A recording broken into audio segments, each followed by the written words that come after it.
Are you trying to find a pair of boots to take to Northern Tier? Well, in this video, I'll give you 5 examples of boots you could take. One of those you probably shouldn't.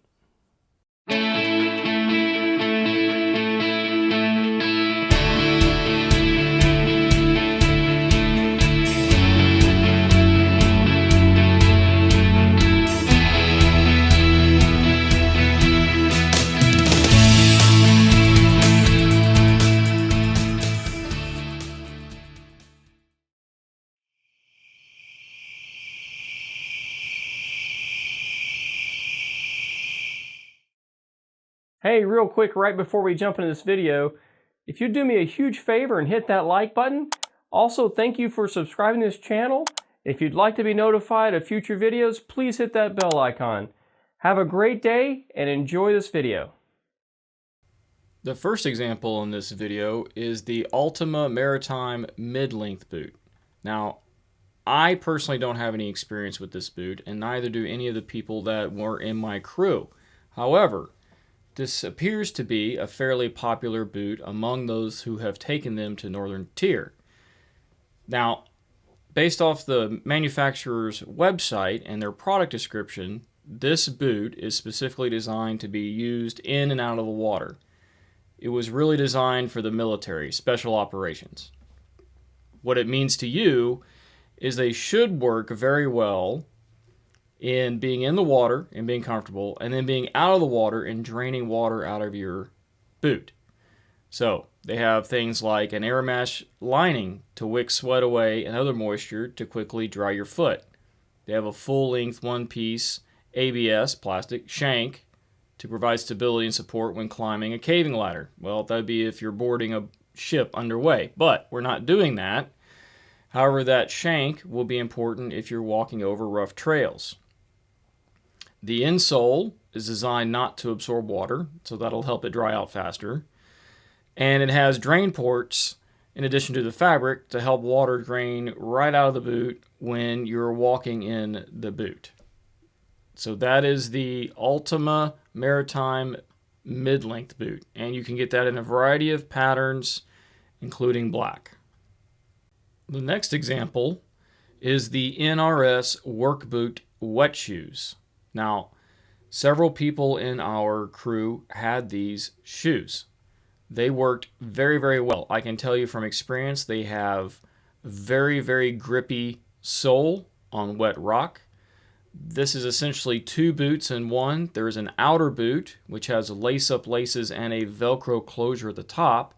And then there is a neoprene sock sewn into that boot. And what's great about this boot, in one sense, is that the neoprene sock provides warmth, and that is your cushion when wearing this boot. The other advantage is with the lace-ups and then the Velcro closure at the top.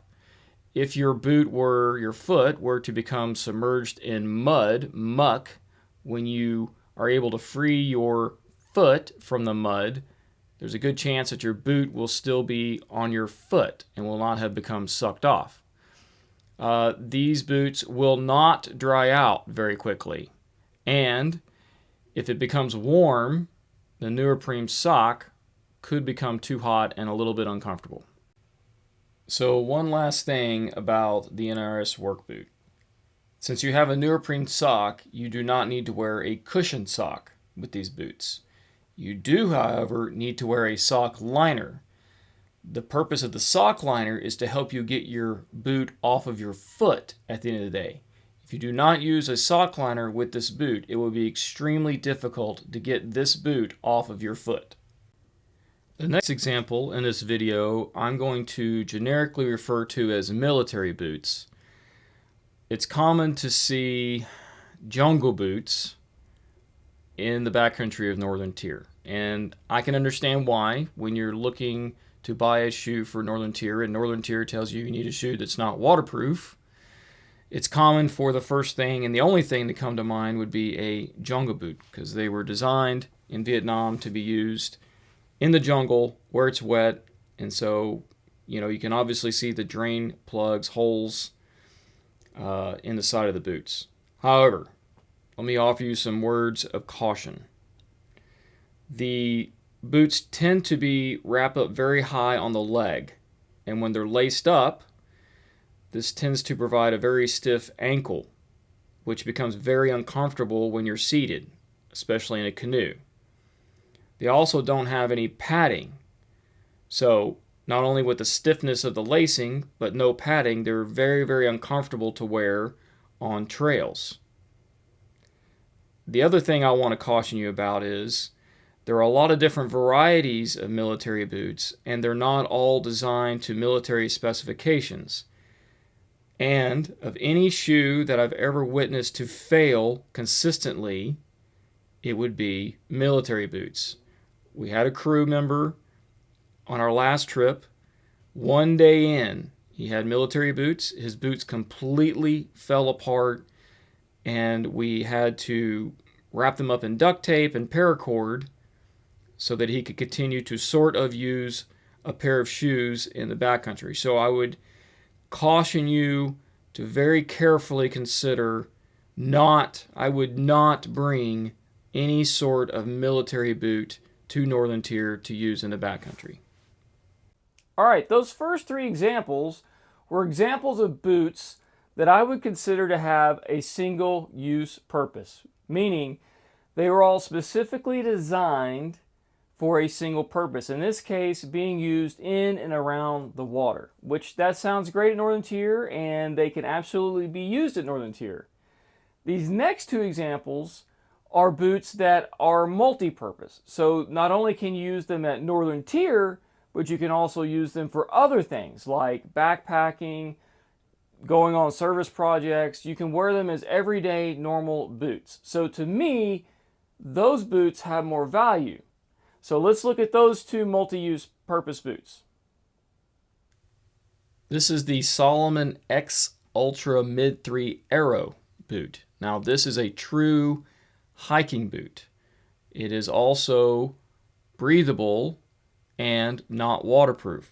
So it meets the requirements of Northern Tier.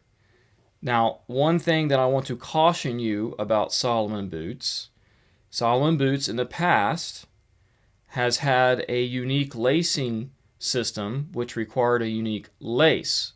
So therefore, make sure that when you buy Salomon boots, or any boot for that matter, that the laces are traditional laces. So therefore, if your laces break, you can use paracord to replace them in the field. This is another example of a true hiking boot. This is the MERRELL MOAB 2 Ventilator. Make sure you buy the high top version and not the shoe version. This happens to be the pair of boots that I took to Northern Tier, and I really, really enjoyed them. The water drained out of them very quickly. They were very comfortable to wear, and I would easily take these boots with me when I go back to Northern Tier. So there you go. You have 5 examples of boots that you can take to Northern Tier. Now, I'm sure there are other boots that you can take to Northern Tier. I want to strongly encourage you to look at the rules regarding the boots that you can use at Northern Tier, because they're very specific. Okay? If you have any questions, please reach out to Northern Tier. I know they'll be happy to talk to you, just to make sure that when you show up, your boots are compatible with Northern Tier, and then you won't end up having to buy another pair of boots at the trading post at Northern Tier. I'd also highly recommend that you buy your boots at REI if you can, because they have an awesome return policy. Also, make sure that your boots use normal type laces, so they don't use like the Salomon Speed Cross laces. This way, if your boot laces fail in the backcountry, you could use paracord or microcord, and you could create new laces for your boots.